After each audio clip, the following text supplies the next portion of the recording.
So far away Lucas and lovely audience at home. Welcome to another episode of Wiki Weekends, the series where we scour the lengths and breadths of the internet to track down a wiki on a subject we're interested in to see what kind of discussion it inspires. And today we're talking about one of my favourite movies. Again. Terminator 2. I'll be back. So many years ago, Lucas, on the Fact Fiend channel, we talked about the subject of today's video, the T-1000, and we used for that the Terminator 2 wiki. We're talking about the T-1000 again, but this time we're going to Wikipedia itself. Just one, because I want to talk about the T-1000, and two, because, you know, the two wikis discuss the same character from a different angle. Because the Terminator wiki discusses the character in terms of the in-universe lore surrounding it, whereas the Wikipedia article we're referring to today discusses more the background and creation here in our world, which I find equally as fascinating as something we didn't cover much in that one. So let's do it. Anyway, we can do what we want on this channel. That's the whole point, right? Yeah, and I can't wait for the comments of like, oh my god, you guys have run out of ideas. It's like, or maybe Karl just really likes talking about this thing and we didn't get to have the full discussion in that half-hour video 3 years ago. Maybe it's just I liked Terminator and watched it again. Maybe it's just I watched Terminator 2 Judgement Day last week and thought, I want to talk about Terminator 2 Judgement Day. What's a character from that I can talk about?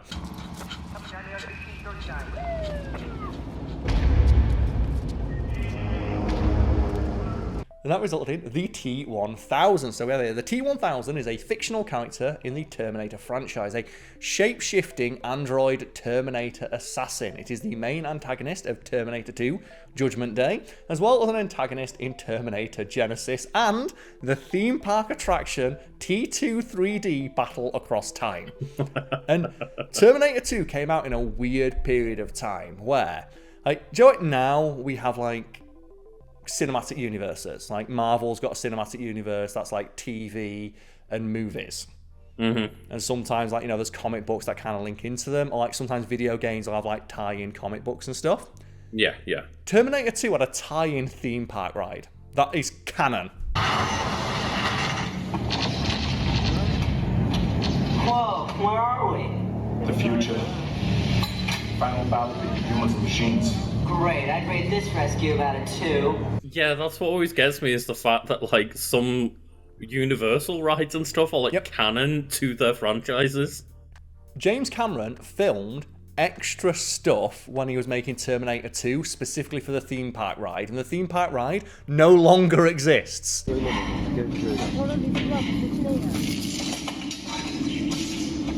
of yours? He was my college roommate.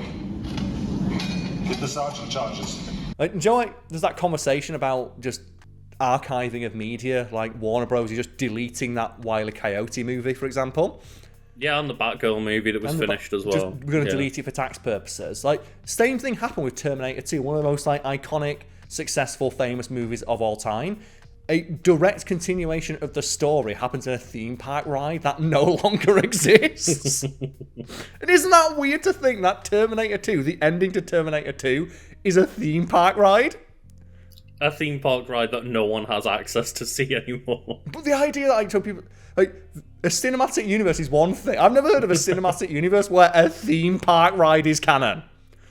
You know, you've got all these people complaining, like, it's so difficult to keep up with, like, everything that is releasing Marvel-wise. It's like, at least it's all just on Disney Plus and not in a fucking ride somewhere. It reminds me of, I think it's the Drakengard series, where the Drakengard series has like a stage play that's only in Japanese, that's canon. Or like Kingdom Hearts, where like to get the entire story of Kingdom Hearts, you need to go play like 11 different games across like 9 different consoles. Yeah, to the point where some of the games in like the 2.8 HD final chapter, whatever it was called, where it had all like the quote-unquote games on there, some of them were just 3 hours of all the cutscenes because they couldn't make the game run on that console or whatever. Yeah, it's kind of wild. And as annoying as it is, I still think it's kind of neat that, like, you know, when we're discussing a character, the iconic T-1000, Wikipedia's got to note that, yes, it's a major antagonist in the T2 3D Battle Across Time attraction.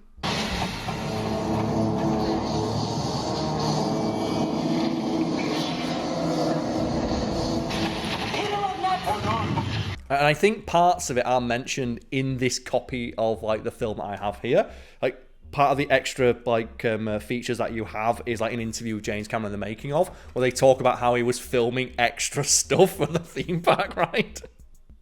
And in terms of just directing and filmmaking, one of the most fascinating things to me watching the behind the scenes stuff was when they filmed for both aspect ratios and had like the framing on the camera. I remember when you told me that, and I was like, no. And I looked at it and went, holy balls, they actually did do that. Do you want to explain it to people at home? Because I'm guessing most people just watch things in pretty much the same aspect ratio, so like 16:9, or maybe like the other one for movies. So it was one of those things where it was coming out at a time where 16:9 was not really on most TVs. No. I'm sure it was probably in some, but it wasn't mainstream. Most TVs were still in the 4:3 aspect ratio. But then obviously for cinemas, they'd be having like the widescreen feature. Yep. And they had like, I think they just used like tape or something on the preview of where the camera was. And they just made sure that they filmed it so that everything fit within the 4:3 ratio as well as the widescreen ratio at the same time.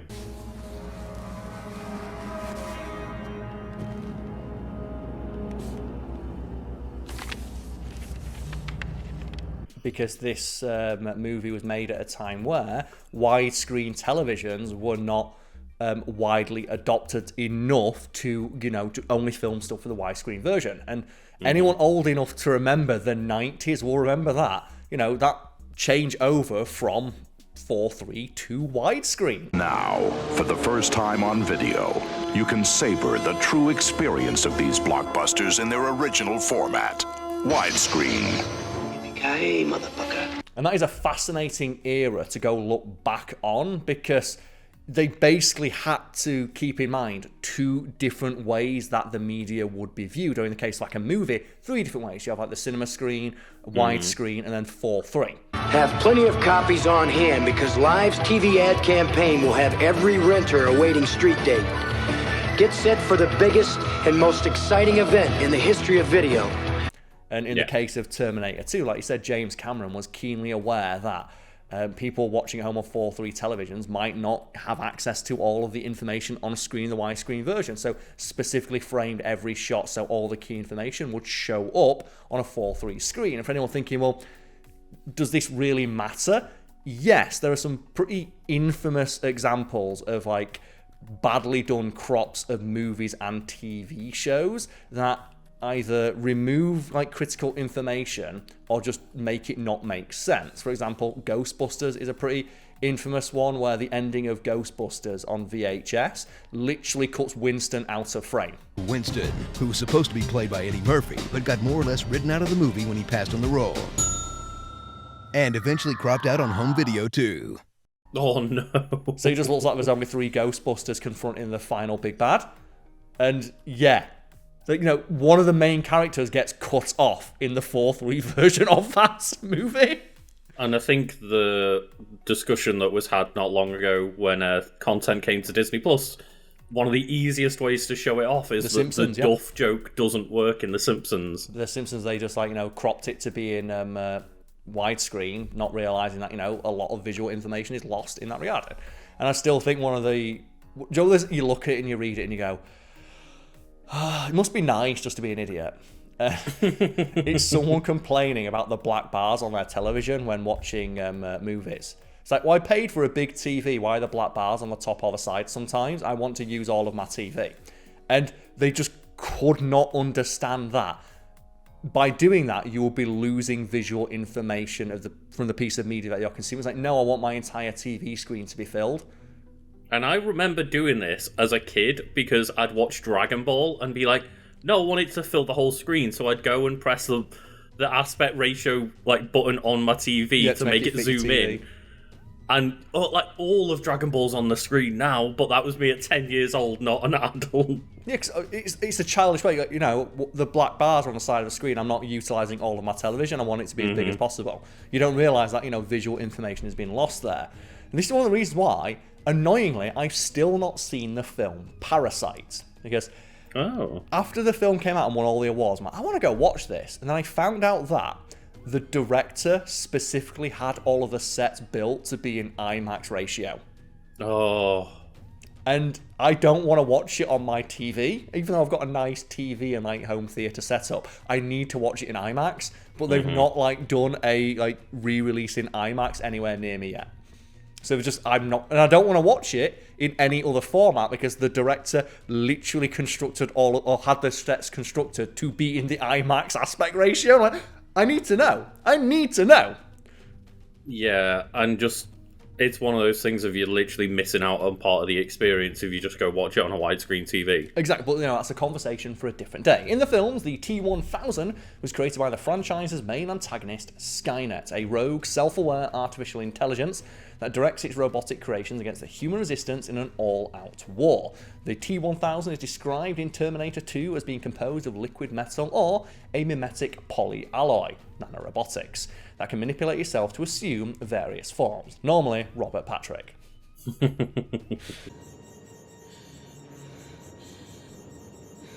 Aside from being able to camouflage itself by assuming the appearance of nondescript objects or take on the likeness of any humans it terminates in pursuit of its goals, the T-1000 shape-shifting enables it to form its limbs, arms, hands and fingers into lethal stabbing weapons and hard hammering objects. Which is where you get like one of the scariest things it does, where it just looks at that guy and puts like the needle through his eye, just gives him the lobotomy.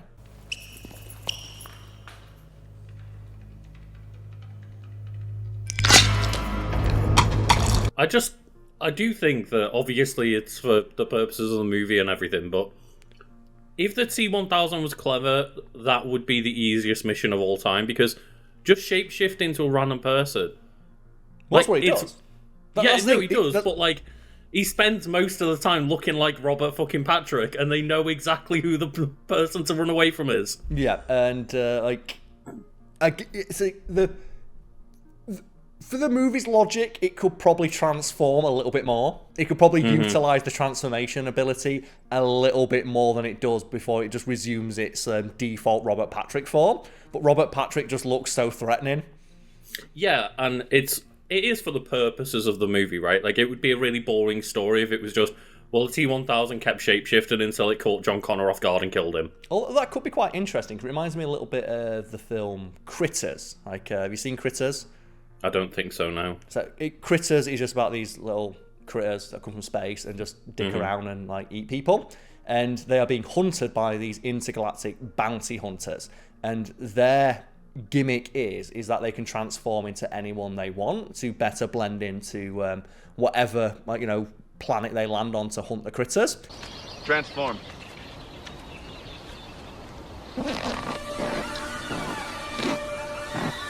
Oh no, Lee. Lee, no, don't look at me, Lee. No.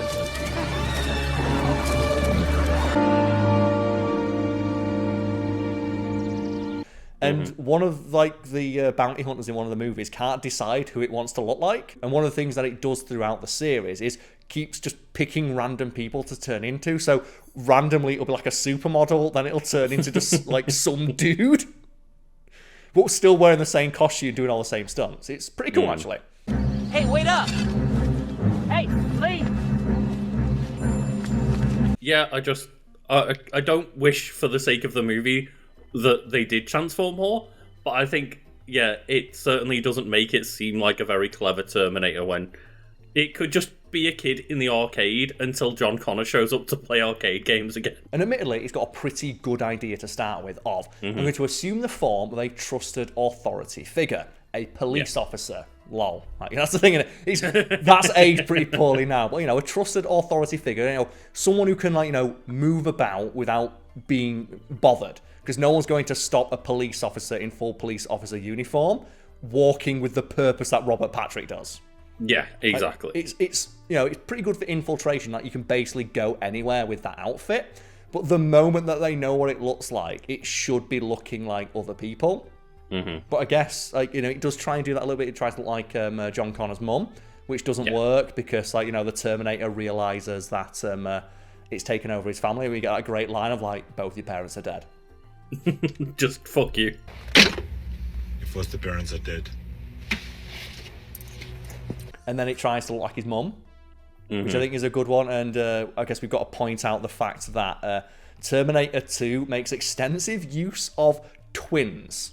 Like, more so than you'd expect. And there's the famous one of Linda Hamilton has an identical twin sister who looks exactly like she does. Who's not an actress, she's just a nurse.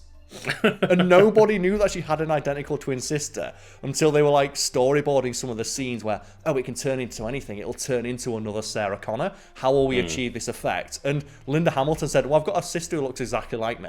It's like, how much like you does she look? It's like, well, she's my identical twin sister. I'm like, wait, what? And the story goes that, like, the first day she turned up on set, like, she just rocked up, like, in a cab, not knowing really what to do. And Arnold Schwarzenegger saw her, thinking it was Linda Hamilton, and went up and just picked her up. Because that was a joking thing that you do. Oh, hi, Linda. And he didn't realize it was her twin sister, and that's how she met Arnold Schwarzenegger.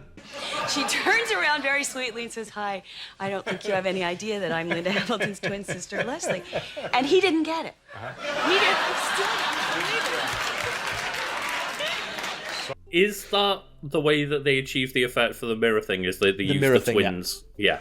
And also for the part where the T-1000 assumes the form of like John Connor's mum. And if anyone wondering what we mean by the mirror scene, there is a very famous deleted scene from Terminator 2 where they are operating on the back of the Terminator's head in a mirror. And it's not that they're doing it in a mirror, it's just Linda Hamilton and her identical twin sister both like operating on, I think one of them is on like a prosthetic of Arnold Schwarzenegger's head, and the other one is Arnold Schwarzenegger with like prosthetics on the back of his head. Do it.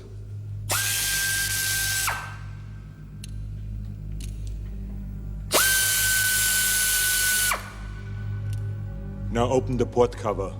And the reason that that scene is so important, and it's annoying that it gets cut, is because during that scene you see them switch like something in the Terminator's head that lets it start learning.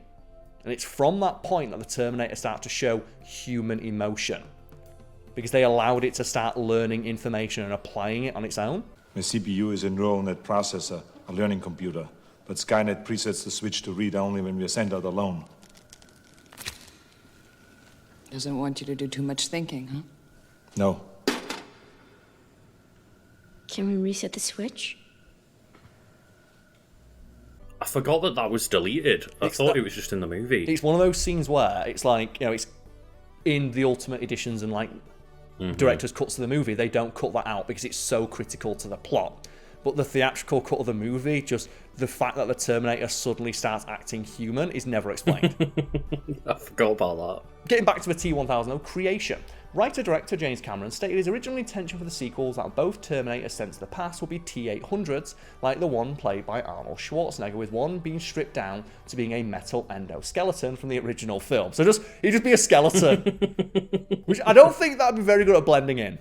No, it would do a much worse job than the cop would. Like, the thing is though, if you just saw a metal skeleton walking down the road with a shotgun, I won't bother it. You'd probably like be able to infiltrate as many places just by, oh my god, I'm not messing with that giant metal skeleton. Yeah, not very stealthily though. Once Cameron actually started working on the script in the 90s though, he figured a better way was to turn the evil Terminator into a more advanced model. Cameron's original pick to play the T-1000 was rock musician Billy Idol. Wait, what? And had the android resembling him in storyboards, but a serious motorcycle accident prevented Idol from accepting the role. That's why? Then you had Blackie Lawless, the lead singer of the metal band Wasp. He was considered for the role, but was deemed to be too tall. Like, he is aware that these people are musicians and not actors, right? I think the idea was, like, because Arnold Schwarzenegger is just now forever going to be synonymous with the Terminator, but the original idea for the Terminator was that it would just look like anybody else, and I believe the original actor that Cameron wanted was Lance Henriksen. What do you got? Dead girl. I can see that. Sarah Ann Connor, secretary, 35, shot 6 times at less than 10 feet. And the story goes that James Cameron's original idea was to have the Terminator just be a guy, and his original casting choice was Lance Henriksen for the Terminator, and then he got told, well, Arnold Schwarzenegger is kind of a big deal right now, make him the hero. And James Cameron's like, even if Lance Henriksen Terminator's a robot, no one's going to believe that robot could beat up Mr. Universe. So he reportedly was going to a meeting to tell Arnold Schwarzenegger that, I'm sorry, I'm not interested in casting you. And he quipped to his roommate of, hey, I'm going to go tell Mr. Universe that he's fired. Oh, wow. And while they were having lunch, just James Cameron became obsessed with just how just defined Arnold Schwarzenegger's features were. And he started sketching him. He just started sketching him in the diner while they were having lunch and became convinced that, no, you should be the Terminator. Screw the idea of the Terminator being this anonymous, faceless person in a crowd. It should just be this absolute hulking behemoth that cannot be stopped. I mean, it works for the movie, right? Because that's the joke, isn't it? Of they were built for infiltration, but they look like Arnold Schwarzenegger. Mr. Universe is not going to exactly, bit of blend in. The thing, maybe in the future he does. Maybe everyone just looks like Mr. Universe in the future. Well, they say no, because they're all malnourished on the verge of starvation. And in-universe law has walked that back and said, no, Skynet built the Terminators to be hulking humans just to demoralize people. Because you just see this giant bulky man walking towards you, and you're a malnourished guy hiding in the, just fighting for the scraps of what are left of humanity. That would demoralize you a little bit. It would, yeah, for sure. Yeah, and Arnold Schwarzenegger reportedly didn't want to be the villain. He's like, I don't want to be the villain because no one's going to remember the villain. To which James Cameron responded, they'll remember the villain if you play them. If you play the Terminator, it'll become one of the most iconic characters in fiction, which it did. And the story behind how he eventually convinced Schwarzenegger to take the role is that he took that sketch he'd made of his face, went home and painted half Arnold Schwarzenegger, half robotic skull, and sent it to him. Like the poster for the movie. Like the poster, and Arnold Schwarzenegger opened it up and went, I will be I am the Terminator. I will become the Terminator. You then did something really smart. You sent over to my office your painting that you did of Terminator. Right. You embraced with my face on it. Right. And with the holding the 45 or this across the chin like this. And I looked at this painting and I said, I am the Terminator. I'm gonna make this call now. Right. And I called Lou, my agent, right away, and I called you and I said, I want to play the Terminator. Yeah. And then the deal was made. If James Cameron sends you a poster that looks that cool, yeah, you take him up on the offer. Yeah, but when it came to the T-1000, they revisited that idea of, well, now we have the big, bulky, T-800 Arnold Schwarzenegger Terminator. Let's go back to our idea of an anonymous, faceless person in a crowd, someone nondescript, and make it the more advanced model. How technology gets smaller and sleeker as it improves? Yeah, the new iPhone model, of course. Yeah, that was the thought process. The newer, sleeker Terminator model would look more efficient. It'd be smaller, more lithe, but ultimately more efficient. And that's the thing, is it doesn't have to be smaller either. If it wants to, it can then become looking like Arnold Schwarzenegger. But oddly enough, then Cameron thought of casting actor Michael Biehn, who played Kyle Reese in The Terminator, with the explanation that Skynet had managed to acquire his DNA and use it for a new Terminator, which would have been really interesting. And I would have loved to have watched that version of Terminator 2, where it's opposite roles, where it's now Michael Biehn is going back as a Terminator to kill John Connor, and it's the Terminator coming back to protect them. But Karl, you got that movie. We got John Connor being a Terminator. Wasn't it super cool? Not really, no. Cameron ultimately dropped this idea after deciding that audiences would find it too confusing. And then they went to make Genesis.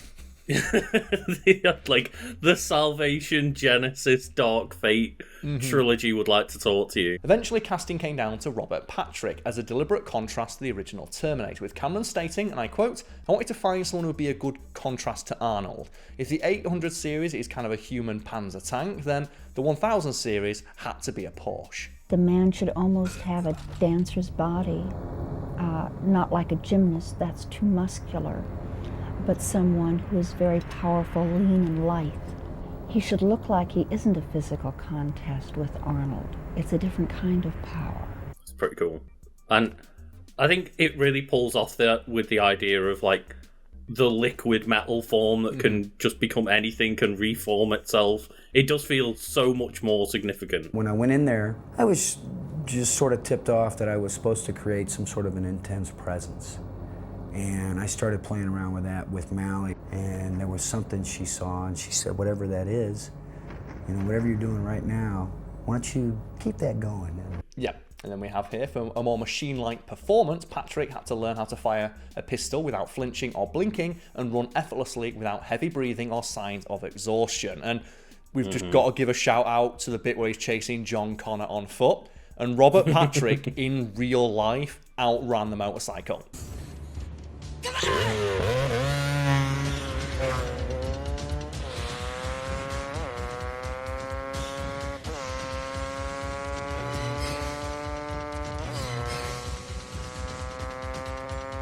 Fucking And the behind-the-scenes story is that Robert Patrick got real good at running. Real good, and running without showing any signs of like exertion, which made it just look so terrifying. And the story goes that when they did that scene, and they told him, go catch the kid on the motorcycle, well, how fast do you want me to run? Well, you're not going to catch up to the motorcycle. I went, so you want me to run as fast as I can? I went, yeah. And he caught the motorcycle. And they had to tell the stunt rider, go a bit faster. Because, like, things now imagine how scared you'd be as the stunt rider of, like, okay, there's a guy going to chase you, but you're on a motorcycle, and you look over and you see him. But then again, remember, he's not breathing. Yeah. Dun, dun, dun, dun, dun, dun. He's skating on us! I'm scared! Come on, man, move this thing! I can't! It's a Geo! And that's, like, what's so good about Robert Patrick's performance in the entire movie is that he's just doing things that a normal person reasonably could do, but he's doing them in such a robotic way that it makes it super scary. He's doing them with absolute precision. And that's something that kind of like got lost in the Terminator series as they became just, you know, Terminator 3 and Genesis and all like, you know, the nonsense sequels, was just the subtleties of the performances. And I know I'm saying the subtleties of the performances in a movie where this happens.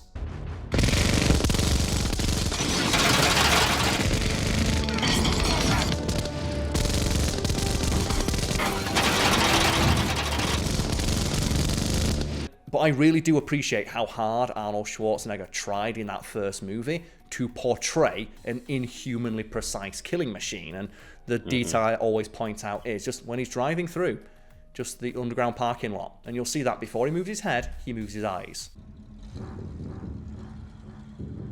And he wasn't asked to do that, but he thought to himself when he was, you know, getting ready to do that scene, oh, well, a robot would only move in the most precise way possible. It would have absolute efficiency in mind at all times. It is more efficient to move your eyes first and then move your head. Just little things like that. Yeah, and how accurate that is or not, it doesn't really matter.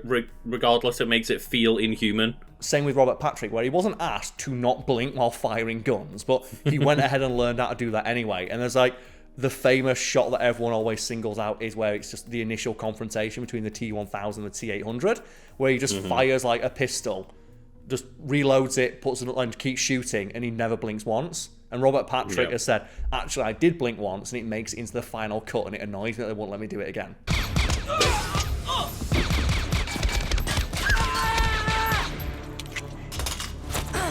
And they kind of lost that with like the later Terminator movies where they just turned to like action schlock. It's like, no, I always really liked just, again, the subtleties of the performance. Where, you know, there's the big bombastic action scenes, just like the little things.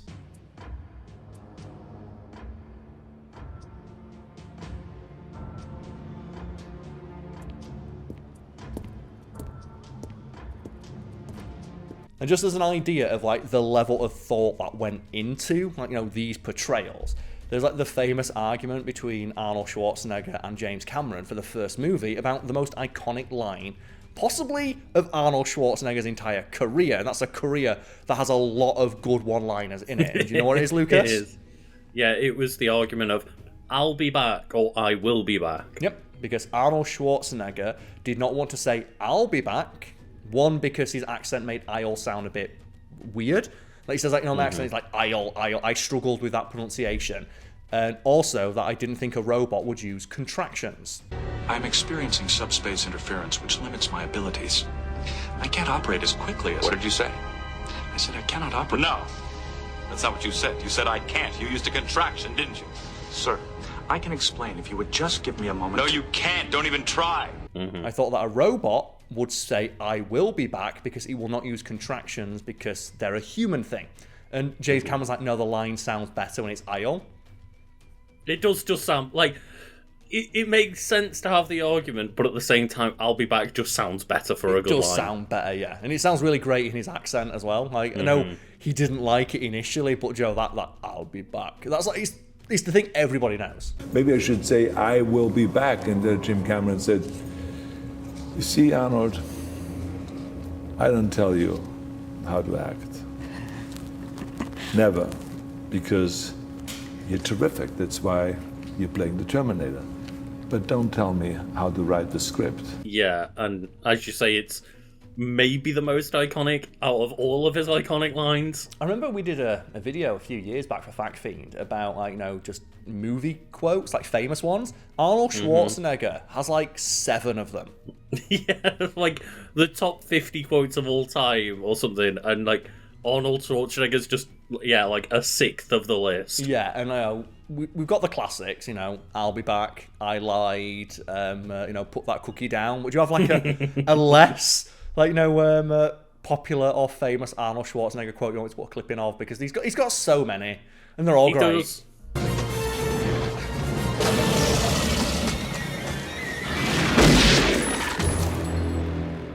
Your luggage. I guess Get to the Chopper is another massively famous one. Get to the Chopper is like a classic one. It's just like, who is your daddy and what does he do? Oh, it's not a tumor. I like that one. It's not a tumor. It's so dumb. It might be a tumor. It's not a tumor. It's not a tumor at all. Getting back once again to the T-1000, the development of computer-generated imagery, CGI. Look at that. CGI wasn't a thing, or it wasn't as well known back then, so they had to like tell you what it means. The most advanced, unstoppable, most technically perfect creation of all time. A force with no equals. The computer graphics compose 6 of the 15 minutes that the T-1000 displays its morphing and healing abilities. The other 9 were achieved in camera with the use of advanced animatronic puppets and prosthetic effects created by Stan Winston and his team. And that's the thing you always hear about CGI. CGI is a very useful tool.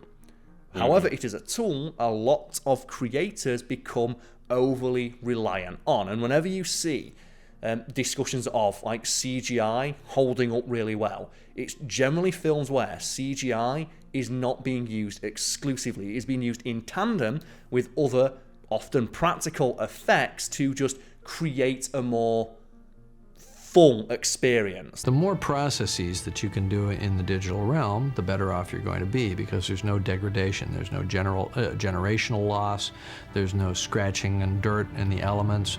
Before we used to edit image to image. Now we edit within images, and that's the ability to blow up and move and add camera movement and take out scratches and take out objects that you don't like in frame, and take elements from one shot and put them into another shot and merge 2 takes together. All of these sorts of things that can be done. And I think the most popular example of that is Jurassic Park, where, it's hailed as this landmark of CGI, but the majority of the effects in that movie were not CGI. They were animatronics, and then the CGI was used to enhance and do things that the animatronics physically couldn't, like, a raptor jumping, for example. As the start of filming approached, the final strategy was determined. Phil Tippett's animators would join forces with ILM's computer artists and Stan Winston's robotics team. Together, they would bring Spielberg's vision of living, breathing dinosaurs to the screen. They're used in tandem, and as the old saying goes, the end result is greater than the sum of its parts. Yeah, and generally speaking, the best uses of CGI are when it's actually, designed around and planned for in advance, rather than just, fuck it, you live on a blue screen, completely blue or green environment, and we'll just figure it out later. Yes, and I think, for Terminator 2, one of the best examples of that is where the T-1000 gets blown apart by the grenade launcher. And it's walking, with half of its body hanging off. That's an animatronic.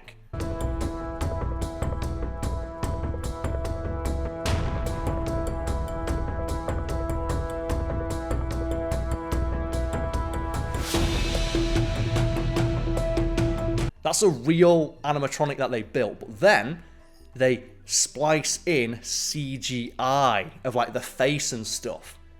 So and they combine those 2 things, and it just, the overall effect is it still looks good to this day.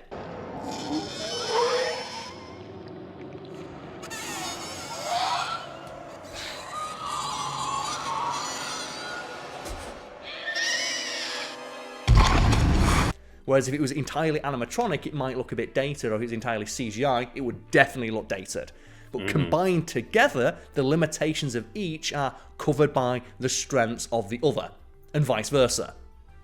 But when you're over-reliant on one or the other, like, the effect might not always hold up, but it does in the case of T2. It obviously helps you, like James Cameron and Stan Winston working on this thing, same with like Jurassic Park. You've got Spielberg, like, in his element. And those maquettes were literally put into the computer.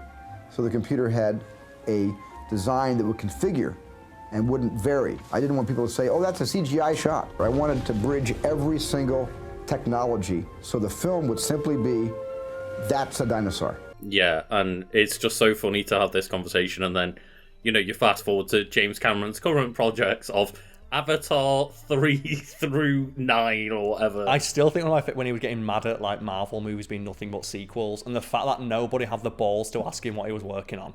It's like, oh, James, that's fair. Like, sequels, like, are kind of like ruining the industry and like hampering creativity. What are you working on at the moment? Is it those 5 Avatar sequels? That's the argument, like, that frustrates me. It's like, oh, why does this CGI look so good? It's like, because it's not CGI. A lot of it's not CGI, it's animatronics and practical effects enhanced by CGI. Yeah, as you say earlier, it's a useful tool, and it's meant to be a part of your arsenal in terms of VFX and special effects and stuff. Like, it's not just, fuck it, just use CGI later. It's like, no, think about this thing and plan it through and use it in tandem with other tools that you have. Well, that's always the classic, like, then the practical effects will give you something physically to act against, and that's why they utilise the use of twins for, a lot of the scenes. Like, for example, where the T-1000 like stabs that guy in the eye. Joey, like, he goes in and goes, hey, you look just like me. Played by identical twins. Must be my lucky day.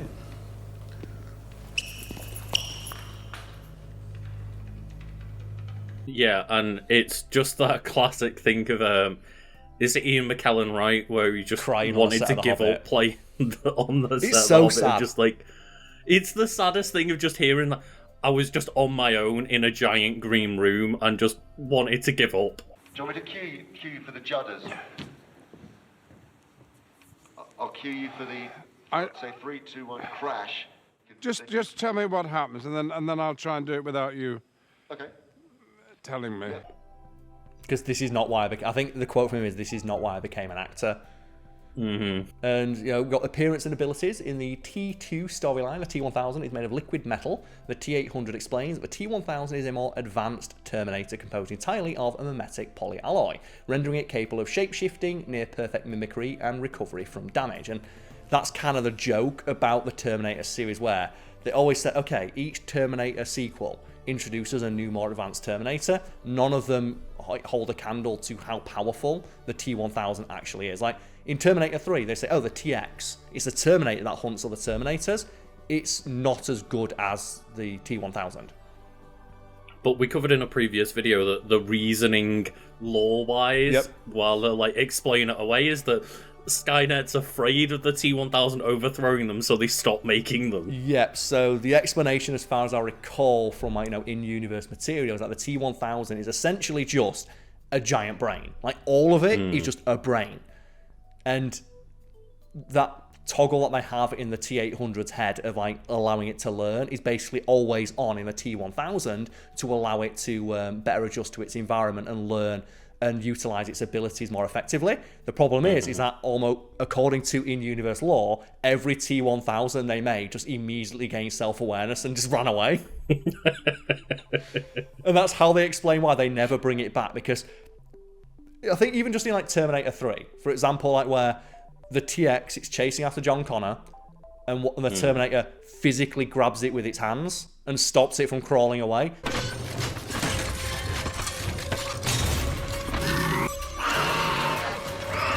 That wouldn't work on the T-1000 because it just glaciers its way away.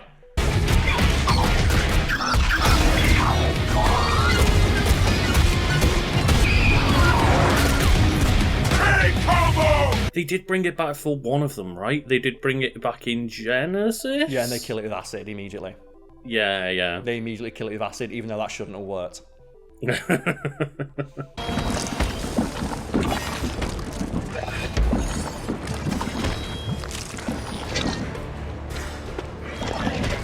And then I think they bring it back in Terminator Dark Fate, where there's an even more advanced Terminator, where it's like a T-1000 over a skeleton, and what it can do is like the T-1000 Mac can jump off.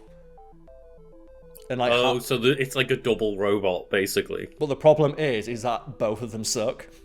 Yeah. It's like, unlike, you know, combining practical effects and CGI to create something better than the sum of its parts, just all you've done is made two worse Terminators.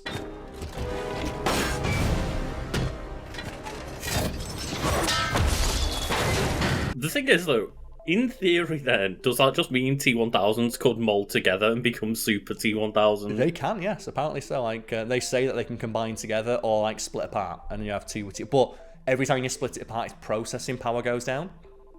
The thing is, I'd never split apart.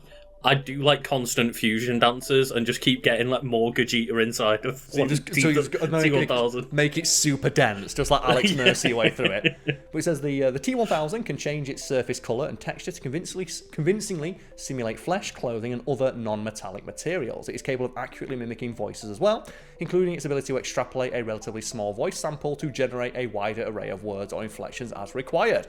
So what he's saying is the ability to replicate, and then it uses it to kill people. It's almost like that technology is real bad. Terminator warned us about this. Yeah, that's actually something I've not thought about. Is that technology essentially now exists and is terrifying. So if the T-1000 was about today, it impersonate Taylor Swift. It'd get anywhere. It wouldn't be Robert Patrick. It'd be Taylor Swift. I can go anywhere. Thing is, like, can you imagine just a movie where it impersonated Taylor Swift, but then just couldn't get to John Connor because it was swarmed by fans constantly? Swarmed by... Well, I think in like the Sarah Connor Chronicles, like they say there's a T-1000 that goes back in time, but then just decides it kind of likes living in the past, so it just runs away. And it becomes like a CEO or something like that.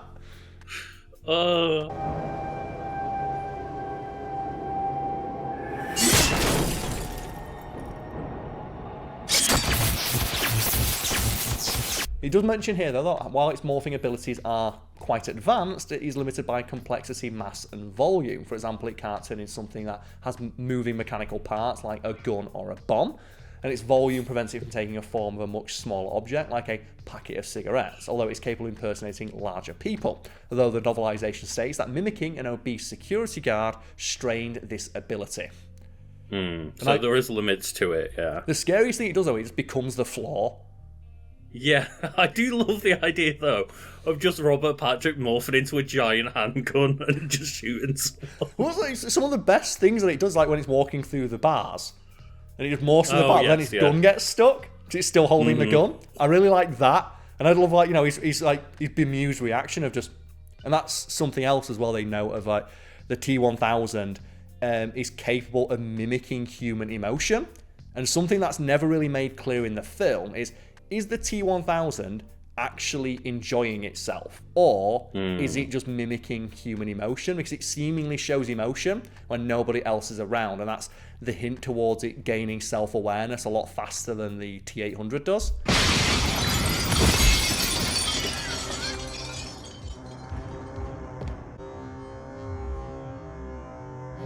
Right, yeah. Like, for example, like when it dies, it shows fear. Whereas, like, you know, the T-800 doesn't.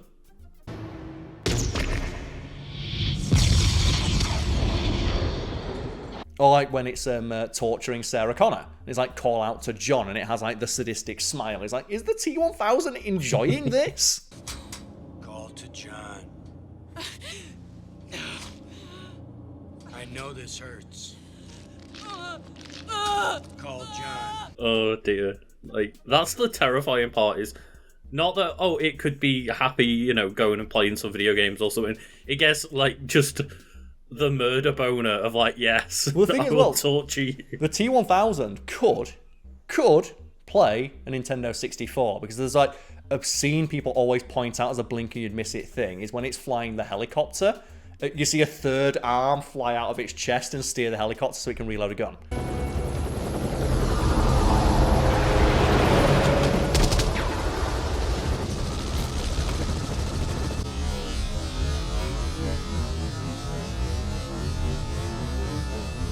And they never, like, mention it or draw attention to it. It's just one of those things like if you look really carefully, you'll see it's the third arm pop out. So yeah, it could do the fabled three-handed N64 tech. It could do that, yeah. So it could play like, 2 Smash Bros. Controls at once and challenge the power of Sakurai. The T-1000 is capable of espionage and detective skills. It often attempts to accomplish its goals via subterfuge instead of brute force and extreme violence. And that's meant to be the contrast, isn't it? Yep. If in Terminator 1 you've just got this brute that's going to literally brute force his way through as Arnold Schwarzenegger, and the T-1000 is like, no, I've got a smarter way of doing things. And that's the neat contrast to the idea. Like, as James Cameron himself says, it's like the difference between a tank and a Porsche, like a sledgehammer and a scalpel. Both of them will kill somebody, but one of them's probably going to result in a lot more collateral damage. Yeah. So it's also capable of exploiting the emotions of its targets, as in the Steel Factory when it tortures Sarah Connor to call out for her son, anticipating that she'll react accordingly. Call to John now. Another T-1000 demonstrates annoyance with Kyle Reese in Terminator Genesis and tilts its head in salute to Sarah when she devises a method to distinguish it from the person that it mimics. Hey, Sarah, he's mimicking. Shoot him. I'm Reese. Shoot him.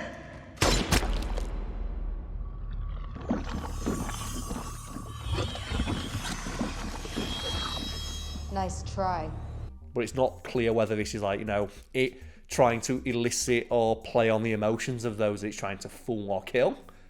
Or is it just another part of its mimicry, yeah? Or is it actually feeling those emotions? Because the novelizations and comic books establish that they do gain self-awareness, but it's not clear if the T-1000 seen in T2 does have that yet.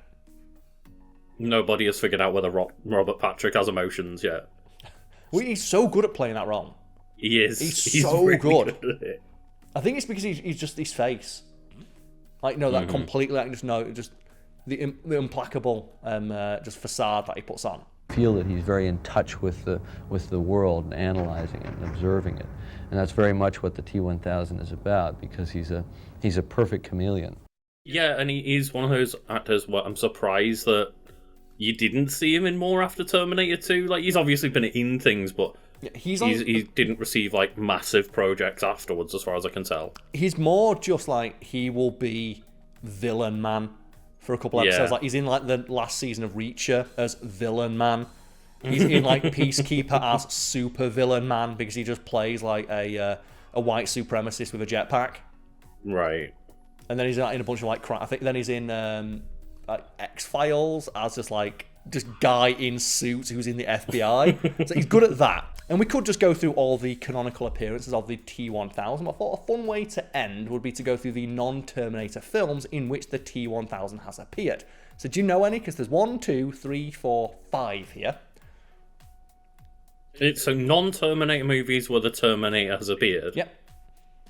I don't know about the timing of the movies, but is one like Last Action Hero or whatever it's called? Last Action Hero. So Robert Patrick as the T-1000 briefly appears in Last Action Hero as he's seen walking out of the same building that Danny and Jack Slater, played by Arnold Schwarzenegger, are entering.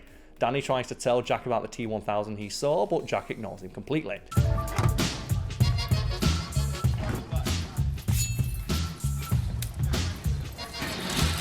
Jack! Did you see that? Robert Patrick also reprised his role as the T-1000 in Wayne's World when he's pulled over for speeding. And just Robert Patrick comes and goes, "Have you seen this child?" Yes, officer. Is there something wrong? Have you seen this boy? I didn't know that one. I forgot about that. A hint is he in fucking Space Jam 2? Let's find out. A hint towards Patrick's role as the T-1000 appears in the film The Marine when gangster Bennett comments on Triton's tenacity in chasing him with the words, "This guy is like the Terminator." His leader Rome, played by Patrick, fixes him with a gaze in their car's rearview mirror.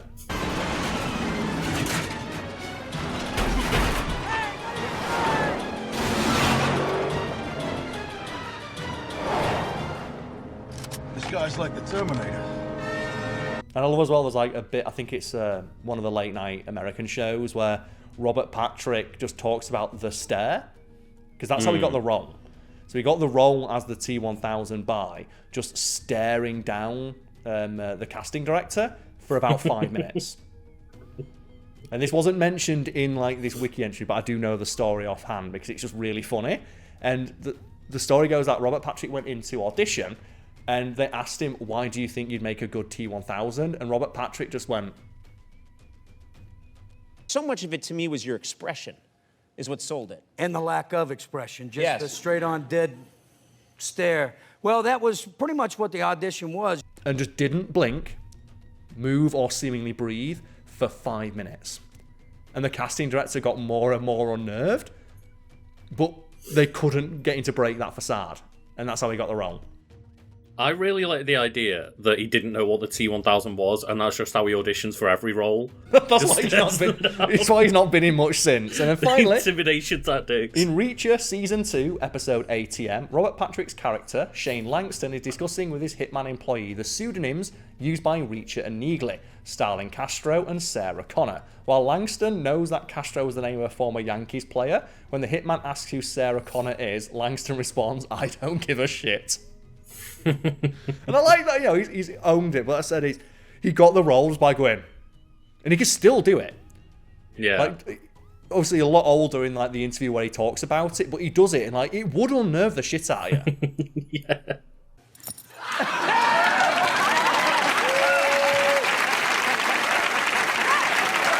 And I think that's what got in the role of like the fact that he can go from being like so affable, so personable, to immediately like death stare mode. It reminds me a little bit, it's a kind of a shame that Giancarlo Esposito was discovered later in life. Because I think, as a younger man, he could have made a pretty good Terminator 2. That's true, yeah. Because like, I think to that great scene in Breaking Bad, where like the cousins come into his restaurant, and you see him like talking to a customer, and then he turns to the cousins and goes, Excuse me, gentlemen. These booths are for paying customers only. Cynthia, it's okay. I'll handle this.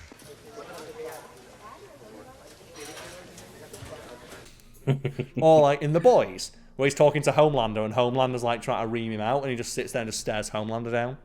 Maybe it's time I move on. How do you think your shareholders would feel about that?